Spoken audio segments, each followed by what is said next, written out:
सख्या रे भाग 24। मित्रमैत्रिणींनो, चॅनलला सबस्क्राईब केले नसेल तर प्लीज सबस्क्राईब करा ही विनंती। वेदला फार्म हाऊसमध्ये जान्हवीच्या आठवणी सतावत होत्या, म्हणून त्याने त्याच्या बंगल्यात जाण्याचा निर्णय घेतला।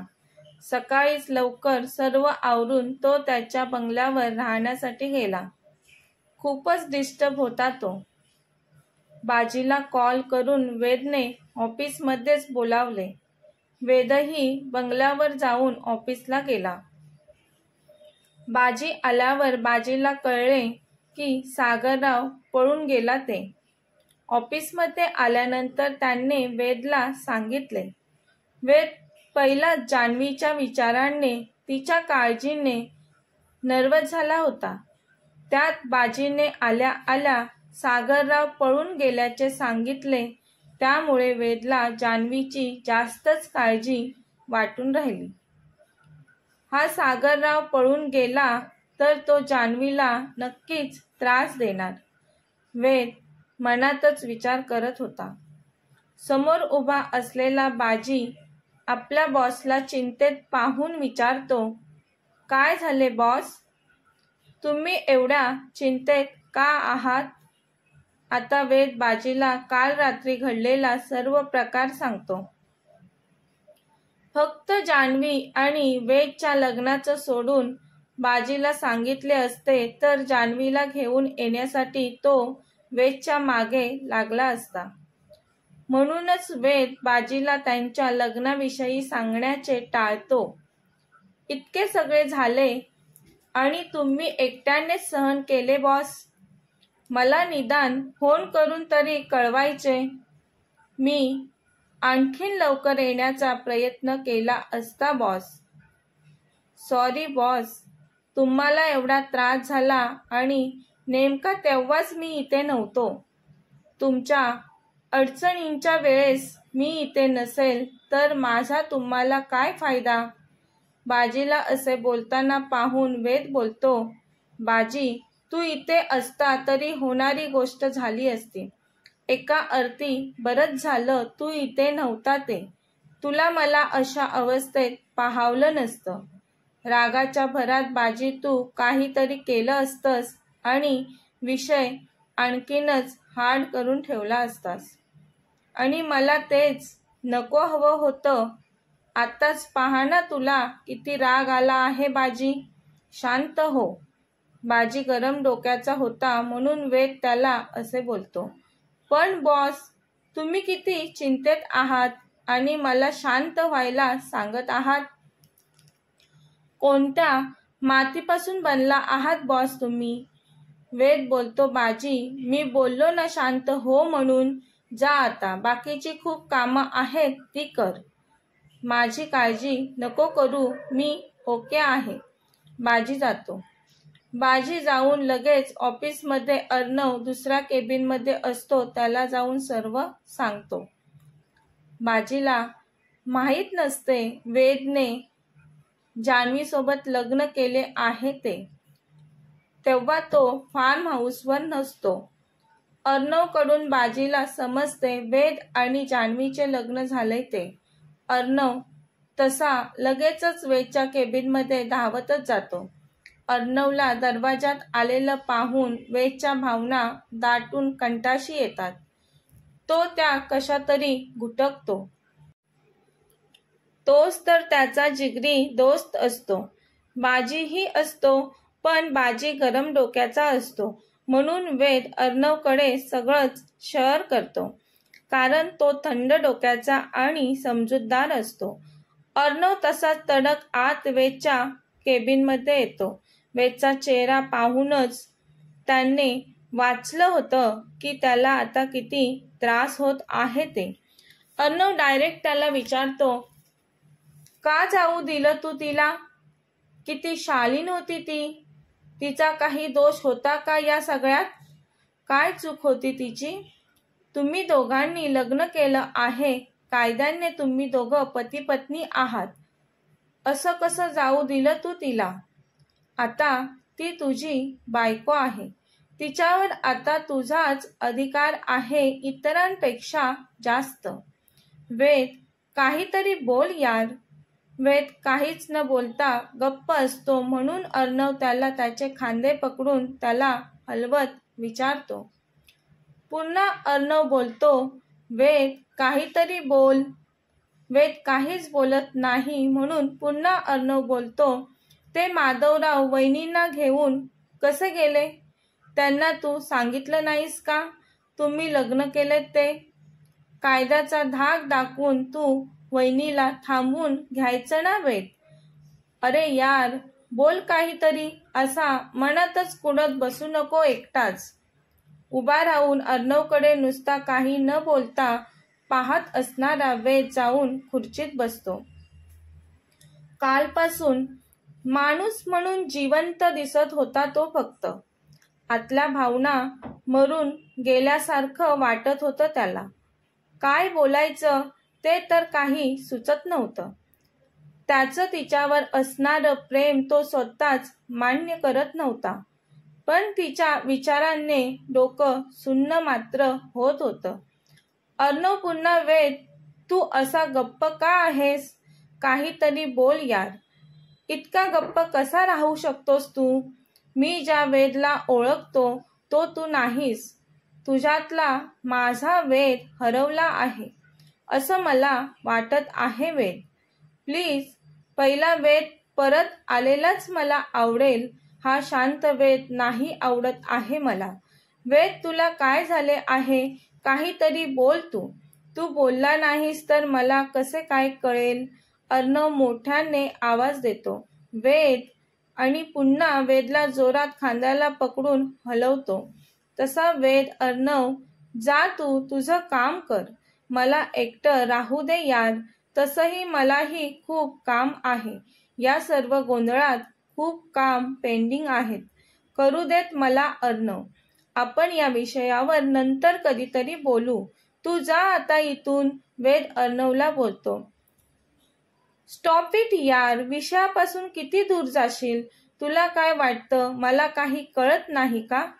तू जोपर्यंत काही बोलत नाहीस, तुझं मन हलकं करत नाहीस, तोपर्यंत मी कुठेच जाणार नाही वेद.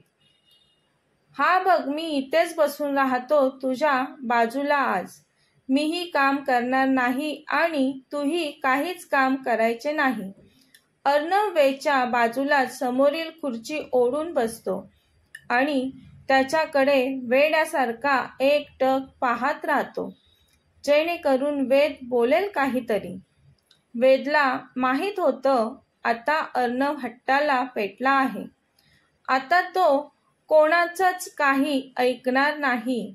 अर्णव म्हटला तसंच अर्णव वेदच्या बाजूनी उठूनही जाणार नाही. मग वेदला सांगणं भागच होतं. वेद सांगू लागतो अर्णवला.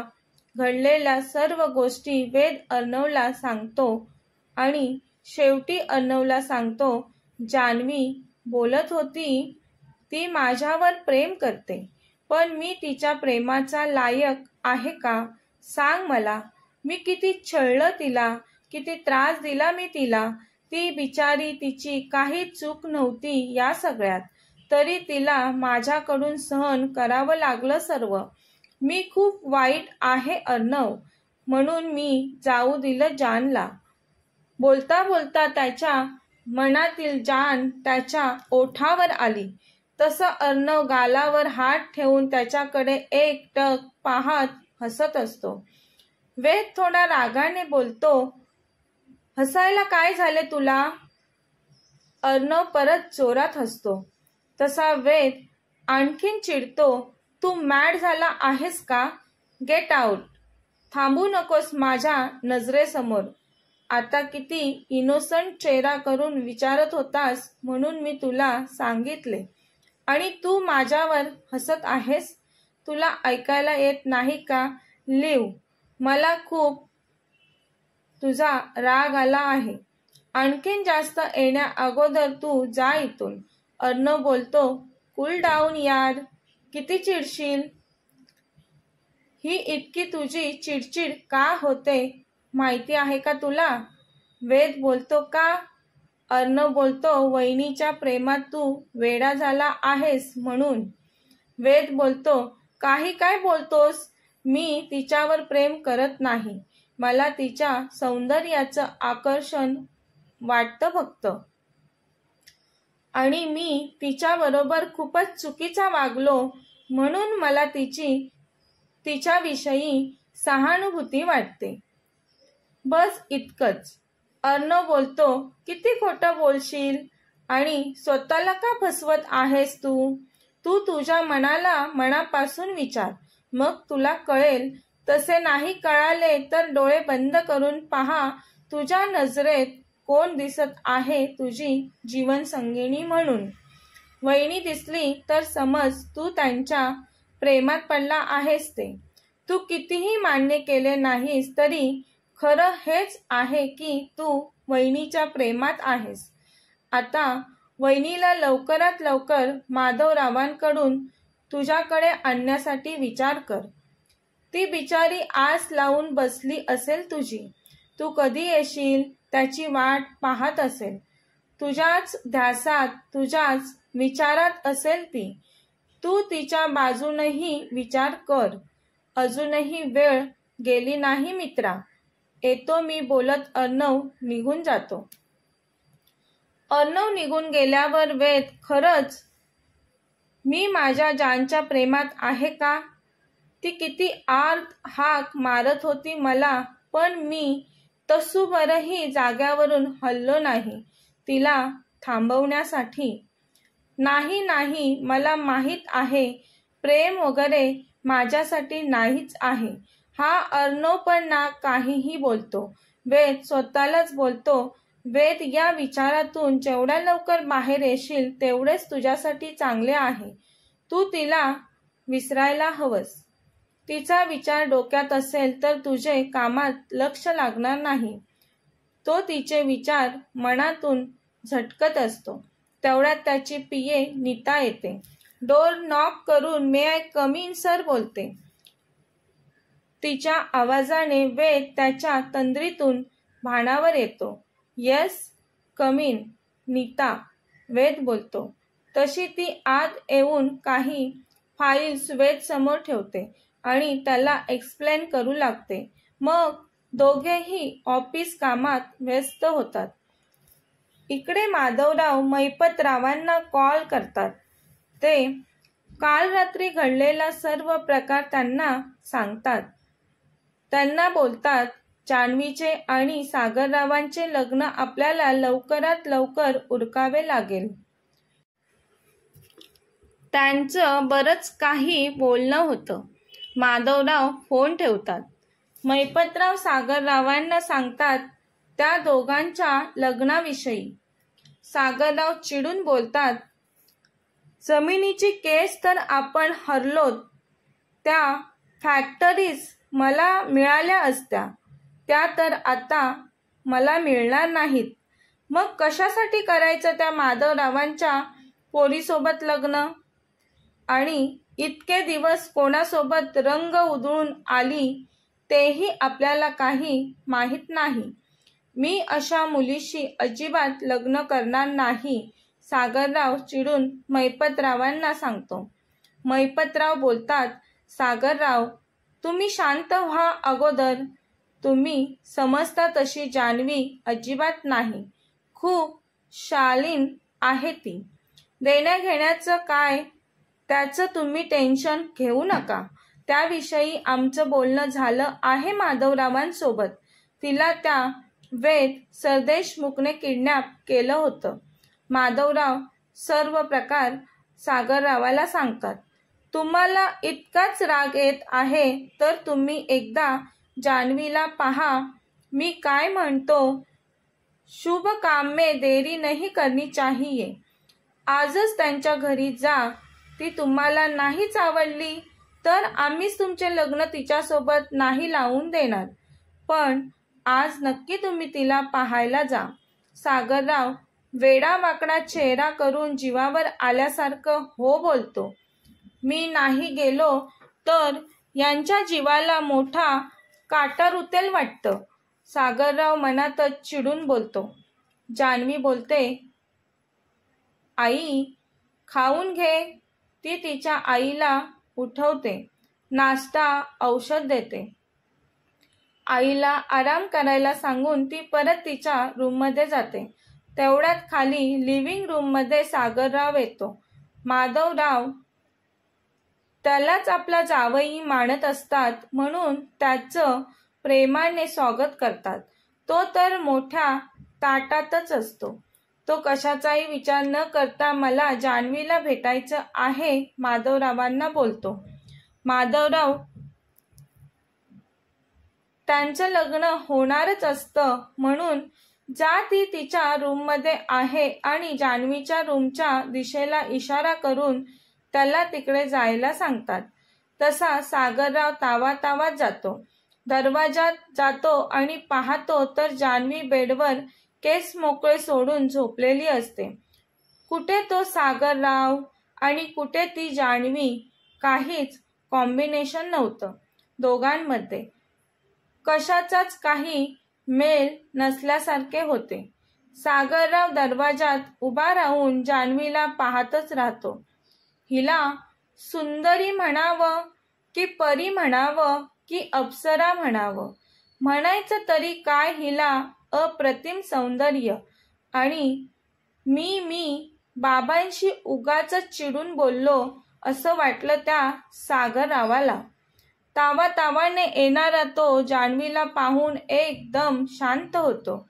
पाय तिथेच दरवाजातच थांबतात. नजर तिच्यावरच स्थिरावते काही वेळ. आपल्याकडे कोणीतरी पाहत आहे असं तिचं मन तिला सांगतं. तशी जान्हवी दरवाजाकडे पाहते तर खरंच तिला कोणीतरी पाहत होतं. ती दचकते. ताडकन बेडवरून उठते. कोण तुम्ही? लक्ष कुठे असते त्याचे? ती काय बोलते त्याच्याकडे? तो तर भान हरपून तिलाच पाहत असतो. त्याला फक्त तिच्या नाजूक ओठांची हालचाल दिसत होती. ती काय बोलते ते कानात घुसत नव्हते त्याच्या. पापणीही लवली नसेल एवढ्या वेळात त्याच्या डोळ्यांची. जान्हवी जरा विचित्रपणे पाहत पुन्हा मोठ्याने बोलते, कोण तुम्ही? तसा तो भानावर येत बोलतो, मला नाही ओळखलेस तू? तू आल्याचे समजले आणि बघ तुला भेटायला लगेचच आलो मी.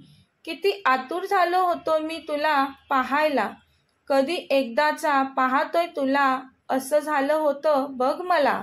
सागरराव खोटं बोलत असतो. मग मी तुझा होणारा नवरा.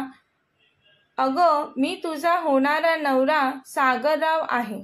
फोटो पाहिला नव्हतास का माझा तू? नाही. कोण तुम्ही विचारत आहेस म्हणून बोलतोय. तुझ्या होणाऱ्या नवऱ्याला ओळखत नाहीस तू? जान्हवीचं रूप पाहून तो वेडाच होतो आणि रागाने तावातावात येणारा तो साखरेसारखा गोड बोलू लागतो. पण जान्हवीला त्याला पाहून किळस येते. एकदम गुंडासारखा दिसत होता तो. तिच्या लगेच मनात येते, माझा वेद कुठे आणि हा गुंड कुठे? वेद बोलत होता तेच बरोबर होतं. तो बोलला होता त्या गुंडाबरोबर लग्न करायचे आहे का तुला? मला माहीत नव्हतं हा इतका किळसवाणा आहे ते. केवढं भांडली मी माझ्या वेदसोबत.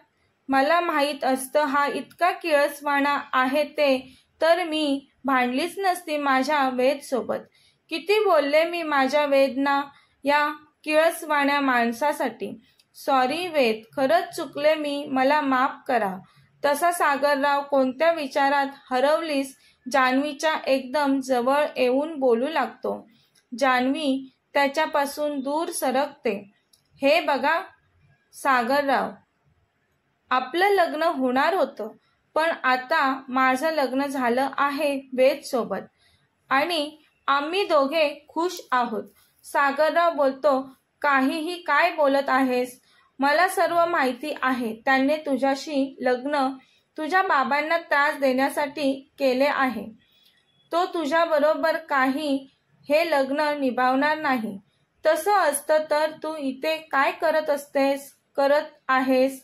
मनातच त्या वेद सरदेशमुखचा बदला मलाही घ्यायचा आहेच. आता तो जान्हवीला बोलतो, तू मुकाट्याने माझ्यासोबत लग्न कर, समजले? तुझ्या बाबांचीही सहमती आहे आपल्या लग्नाला. जान्हवी बोलते, नाही, हे कदापि शक्य नाही.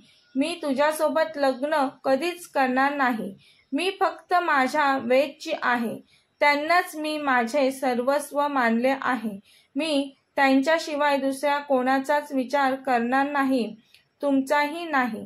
हे ऐकून सागरराव जान्हवीचा गळा पकडतो. जान्हवी, काय करताय तुम्ही? सोडा मला त्रास होतोय.